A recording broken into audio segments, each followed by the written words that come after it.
Everything indicates that Russia may be preparing a new Oreshnik missile strike on Kyiv. The government quarter and the building where the authorities meet could be targeted. Russia is threatening new massive strikes on Kyiv and is urging all foreigners to urgently leave the Ukrainian capital.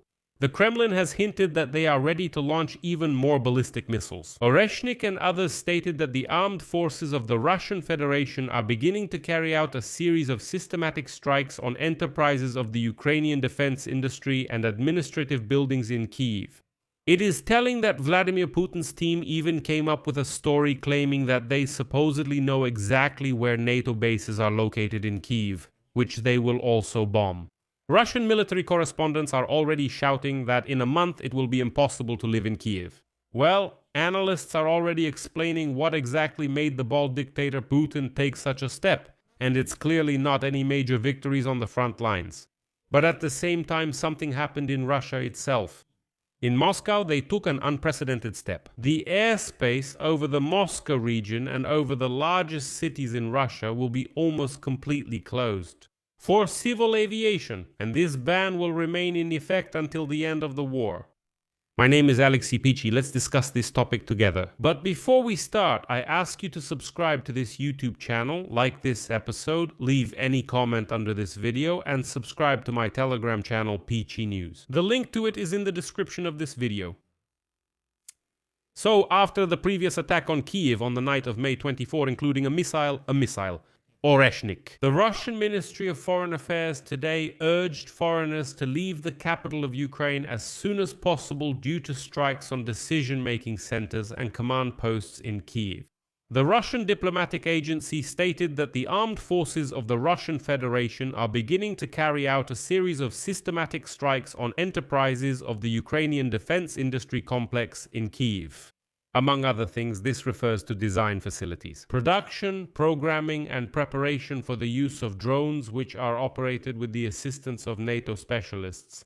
The Russians have also announced strikes on decision-making centers and command posts. And now I'll quote, "Due to the fact that these facilities are located throughout Kyiv, we warn foreign citizens, in particular the staff of diplomatic missions and representatives of international organizations, of the need to leave the city as soon as possible, and we urge residents of the Ukrainian capital not to approach military and administrative infrastructure sites." Well, as I already said, Vladimir Putin just found an excuse for these attacks. The Ministry of Foreign Affairs of the Russian Federation claims that the strikes on Kyiv will be carried out because of this fabricated attack by the armed forces of Ukraine. On the night of May 22, the academic building and dormitory of the College of Luhansk State Pedagogical University in Ukraine were hit, in the occupied city of Starobilsk. The General Staff of the Armed Forces of Ukraine denied this Russian lie about the strike on the civilian dormitory in temporarily occupied Starobilsk. In reality, the strike was carried out on the headquarters of the Rubicon unit in the Starobilsk area in the occupied Luhansk region. Let me explain. Rubicon is a Russian military special unit, a center for advanced drone technologies, whose representatives regularly carry out strikes on civilians and civilian targets on the territory of Ukraine. According to the Ukrainian Armed Forces Command, that same night they also struck an oil refinery, ammunition depots, air defense systems, command posts, and enemy personnel. But definitely not a dormitory. But let's be realistic. Does anyone besides unwashed Russians really believe that Vladimir Putin is stepping up attacks on Kyiv because of Starobilsk? Well, while Ukrainian drones are simply burning oil refineries to the ground all over Russia. Let me remind you that the war in Donbass, including in Luhansk region and in Starobilsk, has been going on for 12 years now, since 2014. The entire Donbass has already been destroyed by shelling, and who, except for the wild Russians, would believe that Vladimir Putin has only now decided to take revenge for this fabricated attack on the dormitory? Nevertheless, let me remind you that earlier Putin stated that as a result of the strike on the college dormitory, allegedly 6 civilians were killed and 39 were injured. But with each passing day, Russians come up with ever higher casualty figures.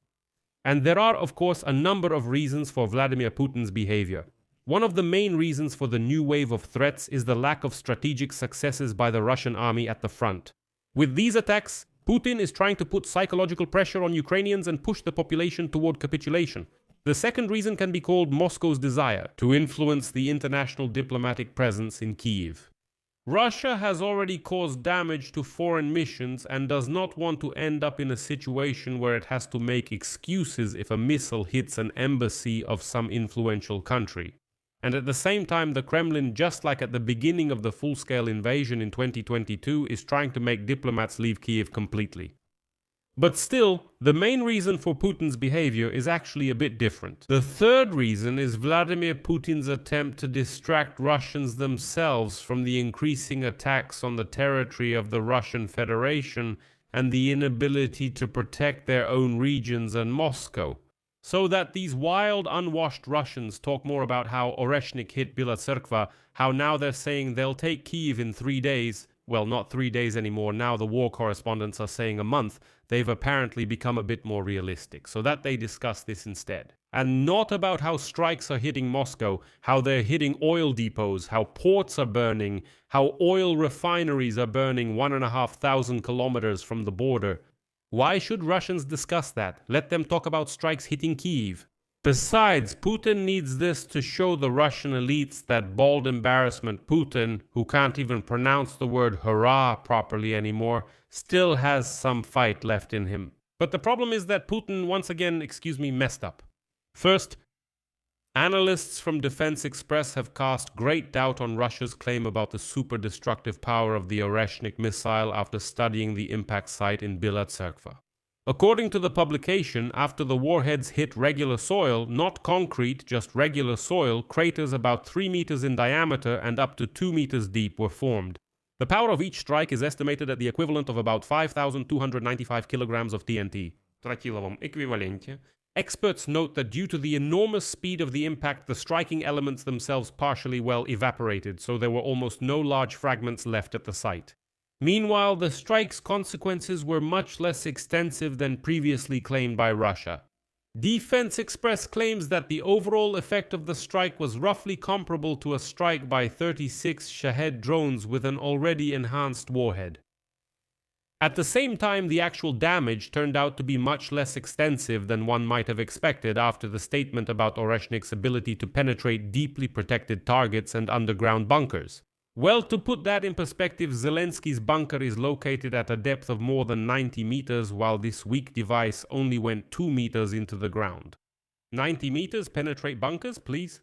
That's the kind of powerful Oreshnik we're talking about. And secondly, it appears Vladimir Putin doesn't truly believe his own threats will succeed.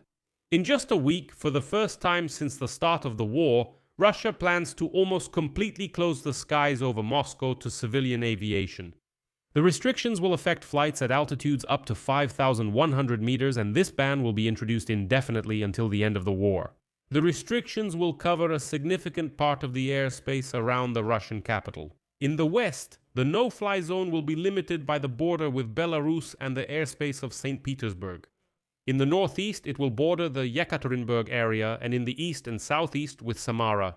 At the same time, the Russian Federation has provided for a number of exceptions. In particular, charter passenger flights, rescue planes, and so on will be allowed to fly. And that's how Putin outplayed everyone again. I'll leave it at that. Share your opinions and conclusions in the comments under this episode, subscribe to the channel, hit the bell, and don't forget to like. If you want to support the work of this YouTube RF, you can do this by donating through the links and details in the description of this video or by using the QR code on your screen. I will be grateful for any support you can give. That's it for now. Take care. Goodbye, everyone. Subtitles